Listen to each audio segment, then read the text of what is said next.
बिहार विधानसभा को लेकर संजय केजरीवाल ने मुजफ्फरपुर से भरी हुंकार। जी हां, बिहार विधानसभा चुनाव की तैयारी को लेकर बिगुल फूंका जा चुका है। इस तैयारी में मुजफ्फरपुर से जन स्वराज के वरिष्ठ नेता संजय केजरीवाल ने भी हुंकार भर दी है।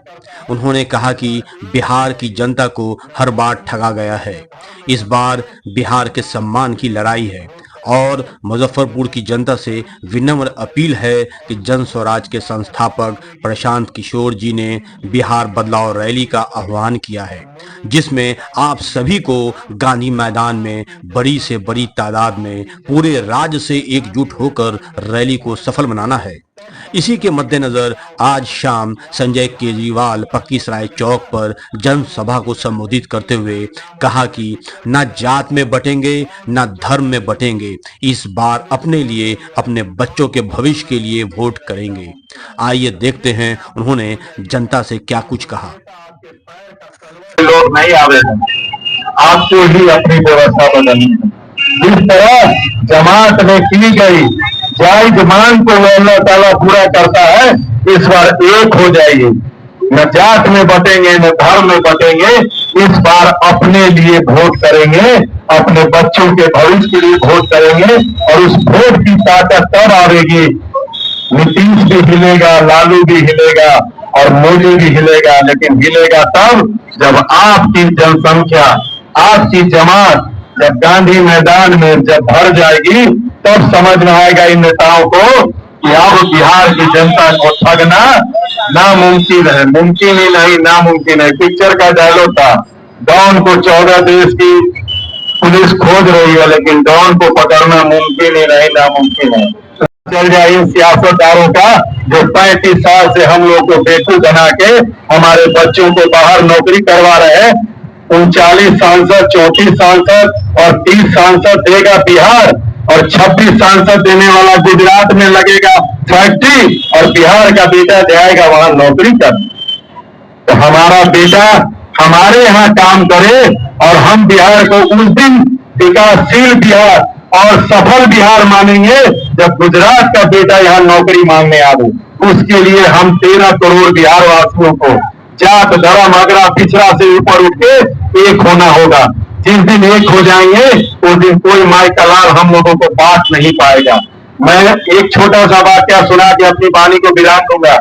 मेरा तीसरे बेटे का जन्म 2008 में हुआ था और रात में 9 बजे उस बच्चे का जन्म होता है डॉक्टर रंगीला सिन्हा के यहाँ ऑपरेशन से। कंपाउंडर गेट खोल के आके कहता है बेटा हुआ है, बहुत खुशी का माहौल हुआ।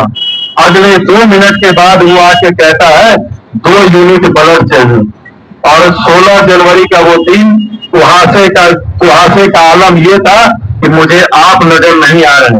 उस समय जो दिमाग में काम आया, जिन मित्र साथियों रिश्तेदारों को टेलीफोन किया, उन मित्र रिश्तेदारों साथियों ने भी कई अपने मित्र साथियों को टेलीफोन किया। और पहला व्यक्ति सुनील कुमार महतो, जाट का नुनिया, उसका खून मेरी पत्नी के खून से मैच किया। और दूसरा ब्लड इस्लाम भाई जो सुरेश पासवान जी के बैरिया गैरेज में काम करते थे, उनका खून मैच किया। मेरी पत्नी की जिंदगी तो मुस्लिम ने भी बनाई और अति पिछड़ा ने भी बनाई। कहां से मैं उस खून को अलग कर दूं?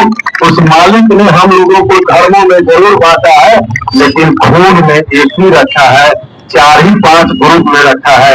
आपका खून मेरे काम, मेरा खून आपके काम। तो बचने की राजनीति और जो बांटने वाले नेता है, उनसे अब हम लोगों को बचने की जरूरत है। हमको अपने बच्चों के भविष्य देखने की जरूरत है। 11 तारीख को अपनी ताकत दिखाने की जरूरत है।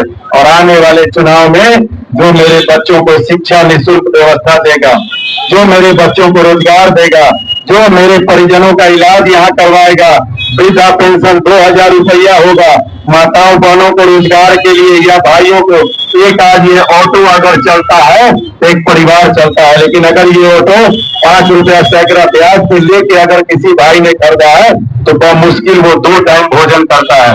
लेकिन अगर सरकारी गारंटी पर 4% सालाना वार्षिक दर पे अगर यह टोटो या ऑटो मिल जाए तो 1,000 या 10,000 भाई को रोजगार मिल सकता है। तो ये है जन स्वराज की परिकल्पना। भैया सामने है भैया भाई मस्जिद में जो हमारे भाई है थोड़ा आवाज बढ़ा दें। ऑपरेटर साहब हमारे भाई